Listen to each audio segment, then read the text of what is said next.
සුගන්ධේ දම් සුගන්ධේ නියසුරන්රයි පාවෙලා සම්බුදුන් සම්භාවනීයයි සාදු සාදු වන්දනා මිහින්දලා වයි දහම්මවා වයිෂා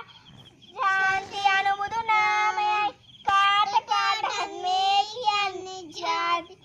ශාන්ති ශාසනේ ඉතිහාසයයි රත්නමාලි සේරතුන් මේ දෙව් බඹුන් පූජාලවයි මේ මහා ගල් මුල් කියන්නේ ඒ උතුම් අභිමානයයි රැළනග හොගා ගලන්නේ ජාතියේ ජලපානයයි සිංහලේ වික්‍රම් කියන්නේ මේ පොළොන්නරු දේශේ දාගබයි මහමේඝයන් නිල්වන් කුවන් ගැබයා උනේ ගල් කුණින් සිත්තම් උනා දොමෙත් සීල් කරුණා ගුණේ මහරජුන් තුන් සිංහලේ මෙහෙමයි එදා දස්කම් කළේ මේ උතුම් දාමින් තමාලේ මස් පවා විස්කම් කළේ දීර වීරයි පූජනීයයි නෑනිමක් ගුණ ගායනේ සිව් මහා දෙව්දුන් රකි මේ අපේ බුදු ශාසනය. අයිබෝවන්.